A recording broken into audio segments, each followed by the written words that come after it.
She fell to her knees, pleading with Amika to believe her. But Amika, his heart too wounded, declared, "I'm done with you. I can't marry a prostitute." He turned and stormed out, leaving her in tears. From their hiding place, Mrs. Oakley and Amaka emerged, laughing mockingly. "Come and marry now. Let me see who will marry you," they sneered. They hurled insults at Adaobi as she sat there, sobbing uncontrollably. When Victor finally regained consciousness, he was just as confused. "What's going on? Why am I half naked? What happened here?" he asked in bewilderment. Adaobi, her voice breaking with despair, replied, "My aunt set us up. My marriage is ruined. Oh God, I'm finished." Victor, visibly upset by the deceit and manipulation, left the house, deeply troubled by the injustice done to Adaobi. When he returned to work, he confided in his boss, Mr. Pius, and recounted the entire scheme, how Adobe's aunt had ruined her chances of happiness. Mr. Pius, moved by the injustice and the cruelty of it all, felt a deep sympathy for Adaobi's plight. After a few days of silence and cold glares, Mrs. Oakley called Adaobi into the sitting room. Adaobi, standing with her head bowed, softly answered, "Yes, Ma." Her aunt's voice was sharp, her tone colder than ever. "I've made up my mind. I'm marrying you off," she declared. "This whole mess you caused with Victor, this abomination, will not stain my daughter Amaka's name. The only way to salvage this disgrace is for you to marry Olga Silas." Adaobi's heart stopped. Her breath caught in her throat. "Olga Silas?" she echoed, her voice trembling. "Please, no. I don't want to marry that village drunkard. He's old enough to be my father. Please, Auntie." Mrs. Oakley's expression hardened. Her lips pressed into a thin line. "I'm not asking for your opinion," she snapped. "You will marry him in 3 days' time. Prepare yourself." Adaobi fell to her knees, tears streaming down her face. "Auntie, please, don't do this to me. I've done nothing wrong. I don't deserve this. I beg you, please have mercy." But her pleas fell on deaf ears. Mrs. Oakley stood up, her voice echoing off the walls. "You brought this on yourself. Consider this your punishment. If you try to escape, I'll make sure no one in this village gives you shelter. You'll be a disgrace." With that, she stormed out of the room, leaving Adaobi sobbing on the floor. That night, Adaobi lay awake, staring at the ceiling of her small, dark room. She couldn't imagine a life with Olga Silas, his drunken rants, his heavy hands, the years of misery that awaited her. Desperation clawed at her heart. The next morning, with her aunt and Amaka distracted by market preparations, Adaobi seized her chance. She packed a small bag, her hands trembling, and fled the house. Her feet carried her as fast as they could to the only person she could think of, Mr. Pius. Reaching his home, she banged on the gate, her voice cracking with desperation. "Olga, please help me. My auntie wants to marry me off to Olga Silas. I can't do it. Please let me stay here and work for you. I'll do anything. Please." Hearing her cries, Victor rushed to the gate and opened it, ushering her inside. Mr. Pius, seated in the living room, looked up in surprise as Adaobi, disheveled and tear-streaked, collapsed to her knees before him. "Olga, please," she sobbed, her voice raw with despair. "My auntie. She's trying to force me into a marriage with that drunken man. I can't go back there. Please, I beg you, let me stay. I'll work hard. I'll do anything. Just don't let them take me back." Mr. Pius was moved by the desperation in her eyes. His heart ached for this brave, broken girl. Gently, he reached out his hand. "Adaobi," he said softly, "don't worry. You can stay here with me for as long as you need. No one will harm you under my roof." A wave of relief washed over Adaobi. "Thank you, sir," she whispered, her voice trembling with gratitude. "Thank you so much. I don't know what I would have done without you." Mr. Pius nodded, and seeing her fragile state, he told Victor to help her settle into one of the guest rooms. As she entered the room, Adaobi felt, for the first time in a long while, a glimmer of safety, though her heart was still heavy with fear and sorrow, looking for her after she fled. It was as if Adaobi had never been a part of their lives. Mrs. Okoli, who had once relied on Adaobi for every household chore, now found herself and her daughter alone in a house that had lost its balance. "Amaka, go and cook," she called out harshly, her voice echoing through the quiet house. Amaka, now faced with the reality of her mother's demand, hesitated. She stood in the kitchen, staring blankly at the pots and pans. She didn't know how to cook. She had always relied on Adaobi to handle everything. Frustrated, her mother snapped, "Are you deaf? I said cook." Reluctantly, Amaka fumbled her way through preparing a simple meal. When the food was finally served, it was bland and barely edible, but they ate in silence. Afterward, Mrs. Oakley sat at the table, staring into her plate, her face tight with regret.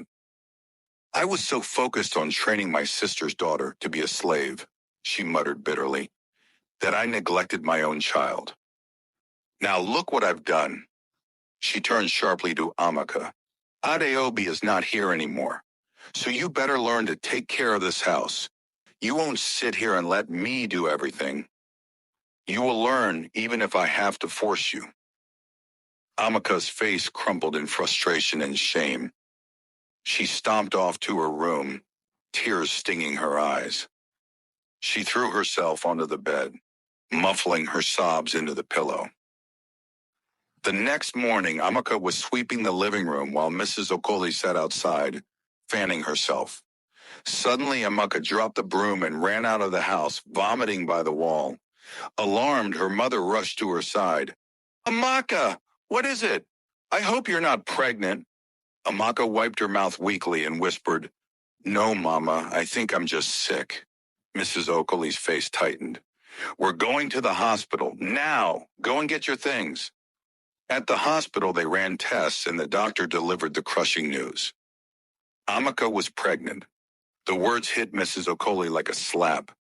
"This has killed me, oh," she wailed, her voice echoing through the corridors. "What is this shame you brought upon me?" When they returned home, the house felt colder and heavier with the weight of the news. Mrs. Okoli sat her daughter down, her voice sharp and demanding. "Tell me the truth, Amaka. Who is responsible for this pregnancy?" Amaka lowered her head and hesitated, then began mentioning names. Some boys from the village, a trader from the next town. But her answers were scattered, uncertain. Mrs. Okoli's hands trembled with rage. "You mean you don't even know who got you pregnant? After all I've done for you? After all the plans I had?" She turned away, her face filled with bitter disappointment and frustration, shaking her head in disbelief. After Mrs. Okoli's outburst, the house fell into a tense, suffocating silence. Amaka sat in the corner, her eyes swollen from crying, her mind swirling with fear and regret. She could feel her mother's angry eyes boring into her back, but she didn't dare meet her gaze. For days, Mrs. Okoli brooded, pacing the house, muttering curses under her breath. "This girl has ruined me, brought shame to this house," she hissed, but deep down a gnawing sense of guilt twisted her heart. She had been so focused on destroying Adaobi's life, never imagining that her own daughter was falling into disgrace right under her nose. Amaka's pregnancy soon became undeniable. Her belly began to show, and whispers spread through the village. People started to talk behind their backs. The same people who had once pitied Adaobi now sneered at Mrs. Okoli and her daughter. Amaka, overwhelmed by fear and shame, made a reckless decision. One afternoon, while her mother was out, she went to a local chemist and bought an abortion pill. Desperate and naive, she took it, hoping to erase the evidence of her mistakes. But she didn't follow the instructions properly. and by nightfall, she was writhing in pain on the floor, bleeding heavily. When Mrs. Okoli returned home and found her daughter collapsed, pale and barely conscious, she screamed in panic, "Amaka! Amaka! What have you done?" She rushed to her side, cradling her, her heart pounding. Frantic, she called for help and rushed her to the hospital.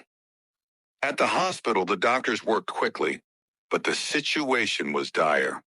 "She needs blood," one of them said urgently, "and you must pay for the treatment immediately." Mrs. Okoli's hands shook as she rummaged through her bag, but she didn't have enough money. Worse still, her blood type didn't match her daughter's. Desperation clawed at her throat. She thought of Adaobi, her niece, the girl she had mistreated, the girl she had driven away. Swallowing her pride, she turned to Victor, the only person she could trust to find Adaobi. "Please," she begged, tears streaming down her face. "Take me to Adaobi. My daughter is dying. I need her help. Please." Victor, though angry at Mrs. Okoli for what she had done to Adaobi, agreed. They went to Mr. Pius's house, and when Adaobi saw them at the gate, she was shocked. "Auntie, what are you doing here?" she asked, her voice cautious. Mrs. Okoli fell to her knees, sobbing. "My daughter, please forgive me. I've been cruel. Amaka's in the hospital. She's dying and she needs blood. I don't know what else to do. Please, save her." Adaobi's heart clenched.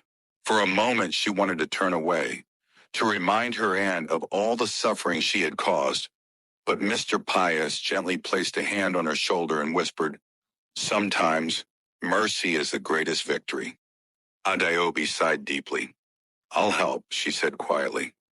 At the hospital, Adaobi donated her blood, and with Mr. Pius's financial support, Amaka received the treatment she needed. After days of uncertainty, she slowly recovered.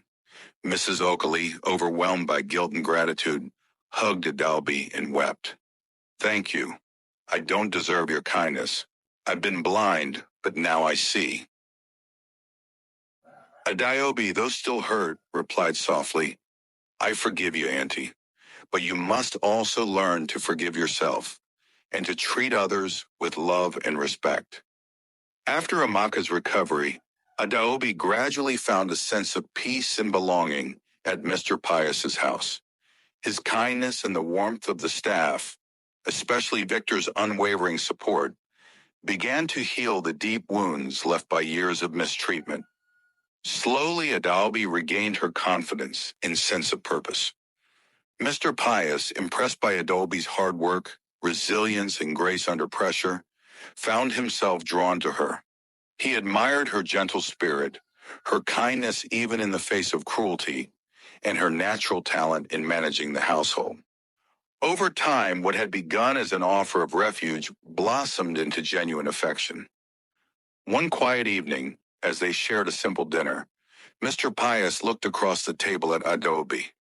"Adaobi," he said softly, his voice warm, "would you consider being more than my helper? Would you be my partner in life?" Adaobi's eyes widened in surprise, her heart fluttering. For the first time in her life, someone was offering her love and respect, not out of pity, but because of who she was. Tears welled in her eyes as she nodded. "Yes, sir, I will." Their marriage was simple, yet filled with love. Mr. Pius made sure to involve the village elders, and even Mrs. Okoli, now humbled by her daughter's near-death experience, gave her blessing.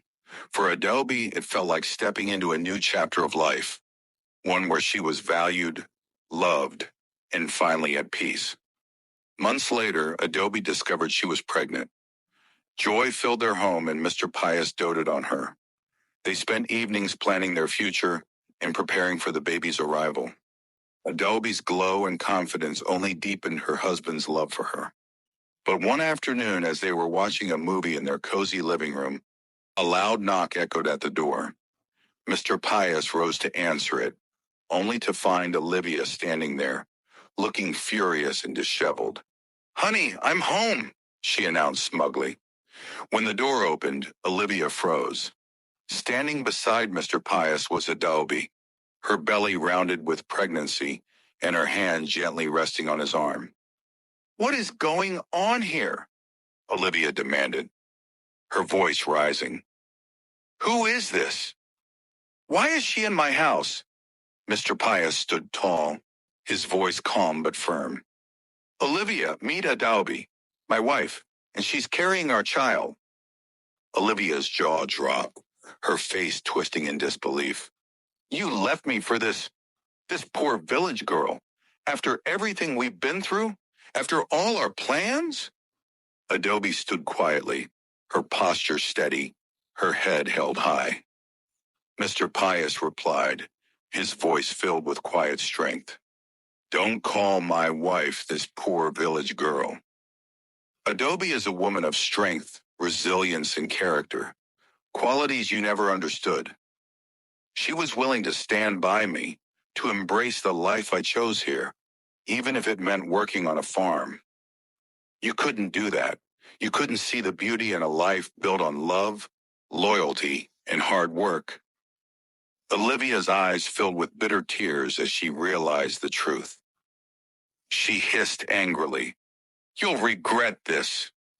Mr. Pius shook his head. "No, Olivia. The only thing I regret is not seeing Adobe's worth sooner." Olivia turned and stormed out of the house, leaving behind the life she could have shared.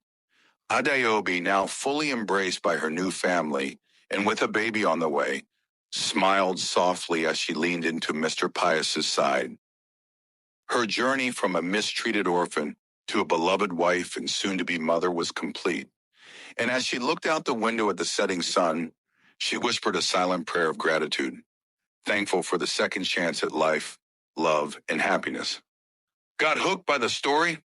Want more jaw-dropping twists and unforgettable characters? Then hit that like button and subscribe to Tales by MSK, where the drama never ends and the post always thickens. Don't miss out on the next story.